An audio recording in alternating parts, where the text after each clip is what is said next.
नमस्कार, वेध न्यूज मध्ये मी आपलं स्वागत करतो।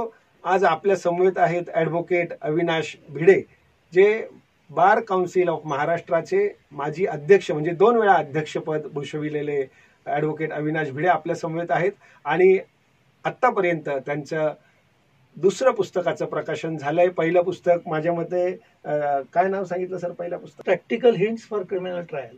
Practical hints of criminal trials हे पहिलं पुस्तक सरांचं प्रकाशित गेल्या 2 वर्षापूर्वी झालेलं। आणि नुकतंच आपण सुखांत जीवनाचा या पुस्तक प्रकाशन सोहळ्याचा ऑनलाईन आनंद घेतलाय आणि या सोहळ्यासाठी दिग्गज मान्यवर उपस्थित आहेत। आपण सरांकडनं जाणून घेऊयात की या पुस्तकामध्ये नेमकं काय काय आहे। एखादा दुर्धर आजार झाल्यानंतर, समजा आपण उदाहरण घेऊया कॅन्सर सारख्या आजाराचं, तर कॅन्सर सारखा आजार झाल्यानंतर तो हल्लीचे प्रगत वैद्यकशास्त्र जे आहे त्याच्यामुळे तो बरा होतो, 1-2 वर्षामध्ये बरा होतो। परंतु काही वेळेला तो आजार वाढत जातो आणि एखादी अशी स्टेज येते की तो पेशंट जो असतो, रुग्ण असतो, तो अशा स्टेजला येतो की आता कितीही औषधोपचार त्याच्यावर केले किंवा त्याच्यावरती ऑपरेशन्स केली तरी आता तो त्याच्यातून बरा होणार नाही। मग अशा परिस्थितीमध्ये त्या पेशंटच्या शरीराचे हाल, मानसिक हाल जे होत असतात, त्याचप्रमाणे त्याच्यासाठी धावपळ करणारे त्याचे जे नातेवाईक आहेत, जवळचे सगळी जी मंडळी आहेत, त्यांची जी मानसिक आंदोलन चालू असतं किंवा धावपळ चालू असते, खर्च प्रचंड प्रमाणात होत असतो। तर हे सगळं करूनही काही वेळेला त्याचा उपयोग होत नाही। मग अशा स्टेजला आल्यानंतर तो माणूस, काही वेळेला ती व्यक्ती त्याच्या जीवनामध्ये त्यांनी इतकं ऍक्टिव्ह काम केलेलं असतं, समाजाचं काम केलेलं असतं, समाजोपयोगी केलं, आणि मग त्या स्टेजला तो आल्यानंतर त्याच्या मनात काय येत असेल विचार की आपण इतकी वर्ष इतकं सगळं काम केलं ना, आज मी हेल्पलेस परिस्थितीमध्ये या रुग्णालयात पडलेलो आहे। तर जर अशी एखादा रोग झाला की जो गंभीर आहे, तर त्याच वेळेला जर त्यांनी त्याच्या वैद्यकीय उपचारांबद्दलचं इच्छापत्र जर त्यांनी लिहून ठेवलं, बरोबर, ज्याला आपण ऍडव्हान्स मेडिकल डायरेक्टिव्ह म्हणतो, किंवा सोप्या भाषेत म्हणायचं झालं तर लिव्हिंग विल म्हणतो। बरोबर, आपण विल म्हटल्यानंतर मृत्यूनंतर त्याचं एक्झिक्युशन होतं, बरोबर, पण हे लिव्हिंग विल आहे, तो जिवंत असतानाच त्याच्या वैद्यकीय उपचारांबद्दलचं तो काहीतरी लिहून ठेवतो। हे सर्वसामान्य नागरिकांना सर्वांना करता येईल, पण फक्त ह्याचं प्रबोधन झालेलं नाही समाजामध्ये। आणि हा विषय असा आहे की आपण जर कोणाला सांगायला गेलो, समजा की बाबा तुझा पेशंट आता या स्टेजला आहे, तुम्ही आता औषधोपचार थांबवा, तर ते समजून घेण्याची किंवा ते आत्मसात करण्याची मनस्थिती त्यावेळेला त्या नातेवाईकांची नसते किंवा त्या पेशंटची पण नसते। पण जर आधीच त्याचं प्रबोधन झालं तर, आणि त्यांनी जर विल लिहून ठेवलेलं असेल, तर त्या स्टेजला मग नातेवाईकही तयार असतात। कारण काही वेळेला बऱ्याच वेळेला दडपण असतं समाजाचं की समाज काय म्हणेल, माझे नातेवाईक काय म्हणतील, औषधोपचार थांबवल्यानंतर काय होईल, तर ते होणार नाही। आणि मग तो जो माणूस आहे, समजा तो शुद्धीत असेल त्यावेळेला, तर निदान शेवटचे काही दिवस आहेत किंवा काही 2 महिने 4 महिने आहेत, तर तो त्याच्या घरी नातेवाईकांबरोबर राहू शकतो, बरोबर, त्याच्या जर काही इच्छा राहिलेल्या असतील तर त्या पूर्ण करू शकतो, लोकांबरोबर त्याच्या राहू शकतो। आणि जे काही त्याला डेथ येणार आहे, त्याचा मृत्यू होणार आहे नॅचरली, नैसर्गिकरित्या, त्याला तो सामोरा जातो। म्हणजे तुमचं म्हणण्यानुसार जर कॅन्सरने, दुर्धर आजाराने तो जडलेला असेल एखादा रुग्ण, किंवा आत्ताचा कोरोना व्हायरस, किंवा यासारखे जे मोठमोठे आजार आहे, हृदयविकाराचा आजार असेल, तर तुमचं म्हणजे वैद्यकीय उपचार घेण्यासाठी त्याने त्याचं इच्छापत्र त्याच्या इच्छेनुसार हे करून ठेवले नाही। उपचार घ्यायलाच पाहिजेत। ओके, कारण मी आजारी पडलो तर मला उपचार व्हायलाच पाहिजे, उत्तम प्रकारचे उपचार व्हायला पाहिजेत। परंतु एक स्टेज अशी येते की आता ह्या उपचारांचा काही उपयोग नाही। ओके, त्यावेळेला हे वैद्यकीय इच्छापत्र की आता माझे ते उपचार थांबवा, आणि मला माझ्या या रोगापासून मला ज्या यातना होत आहेत शरीराला त्या होणार नाहीत, इतकीच औषध उपचार करा, आणि माझ्या कुटुंबाबरोबर मला राहू द्या। आता ह्याच्यामध्ये उघाणीच आलं की तो जो आजार झालेला आहे तो संसर्गजन्य नसावा, ओघानेच आलं, कारण त्याला त्याच्या कुटुंबामध्ये, घरामध्ये राहायचंय, बरोबर, हॉस्पिटलच्या आयसीयू मध्ये किंवा त्याच्या इंटेन्सिव्ह केअर युनिटमध्ये किंवा ह्याच्यावरती राहायचं नाहीये। अशा स्वरूपाचे जे आजार असतात की जे घरी राहू शकतो तो नाते, तर अशा स्वरूपाच्या आजारांमध्ये हे ऍडव्हान्स मेडिकल डायरेक्टिव्ह उपयोगी पडतात। याला काही कायदेशीर आधार काय सांगता येईल सर? म्हणजे डॉक्टरांनी जर नाहीच सांगितलं की नाही उपचार तर घ्यावेच लागतील, बरोबर आहे, सध्या भारतामध्ये त्याला कुठलाही कायदा नाही आहे त्या संदर्भातला. आपल्याला चांगलं आठवत असेल की नर्स अरुणा शानबाग यांची केस झाली. अनेक वर्ष त्या कोमामध्ये हॉस्पिटलमध्ये पडून होत्या. त्यांच्यासाठी दयामरणाचा अर्ज पण मेहरबान हायकोर्टामध्ये नंतर सुप्रीम कोर्टात दाखल झाला होता, परंतु कायद्यात तरतूद नाही या कारणासाठी तो रिजेक्ट झालेला होता. त्यामुळे कायद्यात तरतूद नसल्यामुळे एखाद्या अशा स्वरूपाच्या पेशंटला काहीच करता येत नाही किंवा त्याच्या नातेवाईकांना काही करता येत नाही. डॉक्टरांची पण अवस्था अशी असते की त्यांना त्यांचे जे इथिक्स असतात, त्यांना जी शपथ दिलेली असते, त्यामुळे औषधोपचार थांबवण्याचे ते धाडस करत नाही किंवा त्यांनी करू पण नाही. बरोबर. मग अशा स्वरूपामध्ये काय करायला पाहिजे, तर 2018 मध्ये एक मेहरबान सुप्रीम कोर्टाच्या 5 जजेस बेंचनी एक जजमेंट दिलेलं आहे आणि त्याच्यामध्ये अशा स्वरूपाच्या याच्यामध्ये ऍडव्हान्स मेडिकल डायरेक्टिव्ह कसे लिहावेत, ते कोणासमोर लिहावेत, त्याच्यासाठी काय काय काळजी घ्यावी, तशीच जर त्या पेशंटची परिस्थिती आली तर मग कोणते कोणते, कारण ह्या गोष्टीचा गैरफायदा घेणारी लोक पण असू शकतात आणि त्याचा गैरफायदा घेतला जातो. तर त्याच्यातून संरक्षण कसं देता येईल त्या पेशंटला किंवा त्याच्या नातेवाईकांना, तर ह्या सगळ्याची डायरेक्टिव्ह मार्गदर्शक तत्व मेहरबान सुप्रीम कोर्टाने 2018 मध्ये घालून दिलेली. परंतु आता ह्या जजमेंटचं काय होतं की वकील म्हणून मी ते जजमेंट वाचल्यानंतर मी माझ्या केस पुरतं ते वाचतो, त्याचा समाजाला उपयोग होत नाही. बरोबर. काही वेळेला जिथे कायदे नसतात त्यावेळेला अनेक ठिकाणी अनेक गोष्टी अशा असतात की सुप्रीम कोर्ट किंवा हायकोर्टाने जजमेंट दिलेली आहेत, परंतु त्याचा अर्थ, त्याचा उपयोग समाजापर्यंत पोहोचत नाही. कारण ती भाषा आणि ते वेगळं असतं आणि ते वाचलं पण जात नाही. कारण काही वेळेला ते जजमेंट दिल्यानंतर पेपरमध्ये येतं सुद्धा, परंतु ते काळाच्या ओघामध्ये मागे पडतं, विसरलं जातं. म्हणून मग ही गोष्ट प्रत्येक माणसापर्यंत पोहोचणं गरजेचं आहे आणि म्हणून त्या दृष्टिकोनातून हे मी पुस्तक लिहिलेलं आहे. खरं तर पुस्तक म्हणता येणार नाही, ती मार्गदर्शक पुस्तिकाच आहे, माहिती पुस्तिका आहे, परंतु एक सामाजिक उपक्रम म्हणून मी ते हे सुचलं कसं. पण सुखांत जीवनाचा म्हणजे टायटलच इतकं सुंदर आहे की प्रत्येकाने ते वाचलंच पाहिजे. कसं सुचलं? एक 2-3 वर्षांपूर्वी आपल्या इथे काही डॉक्टर्सनी एक चर्चासत्र घेतलं होतं. त्या चर्चासत्राचा विषय होता पॅलिएटिव्ह केअर. म्हणजे जेव्हा माणसं वृद्ध होतात, आजारी असतात, तर त्यांची कोणत्या पद्धतीने केअर घेतली पाहिजे, काळजी घेतली पाहिजे घरी, हॉस्पिटलमध्ये. तर त्यावरती ते चर्चासत्र होतं आणि वकील म्हणून मला त्या चर्चासत्रामध्ये भाग घेण्याचा संधी मिळाली होती. तेव्हा अभ्यास करताना माझ्या असं लक्षात आलं की ह्या संदर्भामध्ये कायदा नाही आहे आणि मग त्या चर्चासत्र झाल्यानंतर तो विषय घोळत राहिला मनामध्ये, परंतु काही लिहावं ह्या विषयावरती असं काही त्यावेळेला नव्हतं मनामध्ये. पण जेव्हा हे जजमेंट वाचलं मी मेहरबान सुप्रीम कोर्टाचं, त्यावेळेला असं लक्षात आलं की ह्या जजमेंट मधले जर आपण पेन डाऊन करू शकलो काही गोष्टी आणि आपण जर काही ह्या समाजापर्यंत सोप्या भाषेमध्ये जर काही ते पोहोचवू शकलो तर त्याचा खूप उपयोग लोकांना होईल. आणि म्हणून त्या भावनेतून हे पुस्तक मी लिहिलेलं आहे. ह्या पुस्तकाचा तर निश्चितपणे उपयोग होईलच, पण पहिलं सुद्धा पुस्तक कायदेविषयक एक पहिलं पुस्तक होतं आपलं. आतापर्यंत ते संपूर्ण महाराष्ट्रात काय देशात पोहोचलं असेल, तर त्या पुस्तकाविषयी नवीन ह्या प्रोफेशनमध्ये, वकिली प्रोफेशनमध्ये एंटर करणारे जे नवीन ऍडव्होकेट्स असतात त्यांच्यासाठी म्हणून मी ते लिहिलेलं आहे. त्याचं नाव आहे criminal hint, practical hints for criminal trial असं त्याचं नाव आहे. आता त्याची सेकंड एडिशन सुद्धा 1-2 महिन्यामध्ये येईल बाजारामध्ये. म्हणजे आता केवळ ऍडव्होकेट अविनाश भिडे अशी ओळख न राहता सरांची ओळख लेखक म्हणून सुद्धा संपूर्ण महाराष्ट्रात निर्माण व्हायला वेळ लागणार नाही. कारण पहिलं एक पुस्तक झालं, आता पुन्हा सुखांत जीवनाचं पुस्तकाचा प्रकाशन सोहळा नुकताच संपन्न झाला आणि पुन्हा पहिल्या पुस्तकाचं 2री एडिशन येत्या काही दिवसात येते असं त्यांनीच आता सांगितलं. सर, हे सर्व कार्य करीत असताना मी थोडा वेगळा प्रश्न विचारतो. आपला हा प्रकाशन सोहळ्याविषयी जरी नसला तरी एक कुतूहल म्हणून मला विचारावंसं वाटतं की प्रत्येक क्षेत्रात स्पर्धा आहे, प्रत्येक म्हणजे जीवघेणी स्पर्धा आहे, मी तर असं म्हणेल.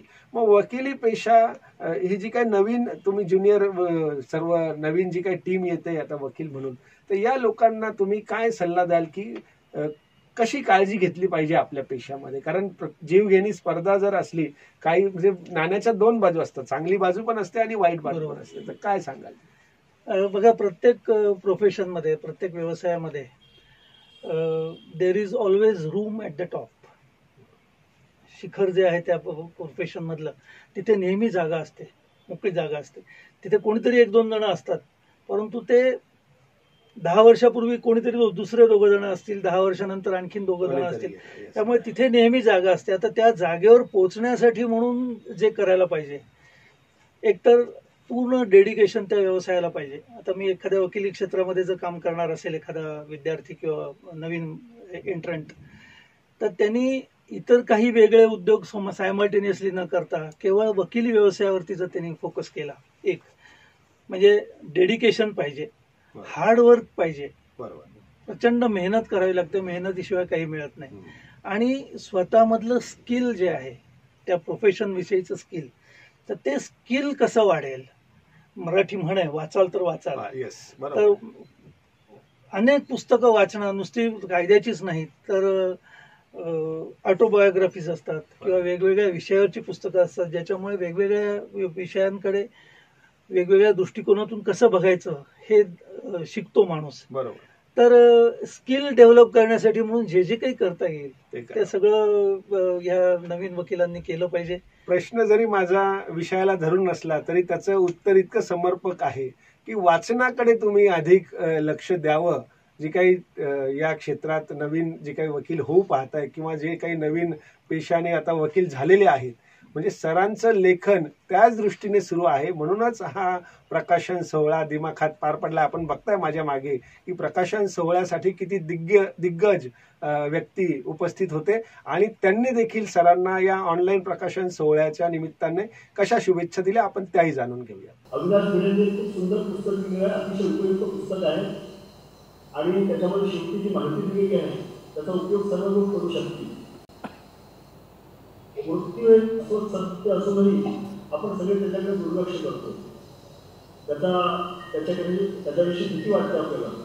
पाळलेला आहे ते माझे मित्र ज्येष्ठ विधिज्ञ advocate Avinashji Bhide, Shri RC. Chavan sir, Tanaji Jaybhave sir, doctor Bharat Kelkar sir, advocate, मंचावर उपस्थित असलेले सर्व मान्यवर आणि झूमद्वारा आपल्याशी जोडले गेलेले हा अधिकार पण राईट टू डेथ हा आपल्याकडे मान्य आहे आणि संविधानाने त्याची तरतुदी केली. चरू सुखांत जीवनाचा हा एक अतिशय आगळा वेगळा विषय आहे. ॲडव्होकेट अविनाशजी भिडे यांनी त्यावरचं हे जे काही पुस्तक केलेलं आहे ती खरं म्हटलं तर एक वेगळी समाजाला दृष्टी देण्याचं काम त्यांच्या हातनं घडलेलं आहे. जीवनावर सगळेच बोलत असतात, परंतु जीवनामधलं दुसरं जे काही खरं सत्य आहे ते मृत्यू देखील आहे आणि त्या मृत्यूवर बोलायचं देखील मात्र आपण टाळत असतो. या मृत्यूसंबंधाचा सुप्रीम कोर्टानं दिलेला लिव्हिंग विलचा अर्थ आणि विशेष करून ज्या व्याधीग्रस्त आहेत, ज्यांचं आयुष्य हे आता सुसह्य राहिलेलं नाही, अशा लोकांना, ज्याला आपण इच्छामरण म्हणतो, दयामरण म्हणतो, याबद्दलची कायदेशीर परिस्थिती मांडणारं हे पुस्तक आहे. मला असं वाटतं की मृत्यूचा स्वीकार जो करू शकतो तो खरा यशस्वी आहे आणि आयुष्याचा शेवट ज्याचा अतिशय आनंदात होतो तो देखील यशस्वी आहे. या दोन्ही व्यक्तींसाठी हे पुस्तक अतिशय मार्गदर्शक असं आहे.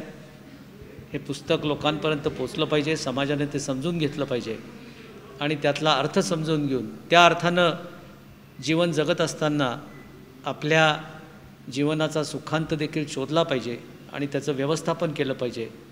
तेच या पुस्तकाचं खरं यश आहे. आत्ताच सुखांत जीवनाचा हे टायटल असलेल्या पुस्तकाचं प्रकाशन झालेलं आहे. प्रकाशनासाठी उच्च न्यायालयाचे न्यायमूर्ती आर.सी. चव्हाण साहेब, त्याचप्रमाणे नाशिक जिल्ह्याचे प्रमुख जिल्हा व सत्र न्यायाधीश वाघवेसे साहेब, doctor Karandikar, doctor Bharat Kelkar, doctor Aniruddha Dharmadhikari, त्याचप्रमाणे माझे मित्र ॲडव्होकेट जयंतजी जायभावे, सतीशजी देशमुख जे बार काउन्सिल ऑफ इंडियाचे व्हाईस चेअरमन आहेत, त्याचप्रमाणे स्टेट बार काउन्सिलचे अध्यक्ष घाटगे साहेब, हे सगळे उपस्थित होते आणि त्यांच्या हस्ते आत्ता हे प्रकाशन समारंभ पार पडलेला आहे. इच्छामरण किंवा दयामरण या संदर्भामध्ये भारतामध्ये कायदा नाही. त्यामुळे ज्या पेशंटचा आजार अतिशय बळावलेला असतो, अशा स्टेजला आलेला असतो की कितीही औषधोपचार केले तरीसुद्धा आता तो आजार बरा होणार नाही, अशा स्टेजलासुद्धा त्याच्यावरती औषधोपचार होत राहतात, त्याला व्हेंटिलेशन दिलं जातं किंवा आणखीन ऑपरेशन्स वगैरे केली जातात.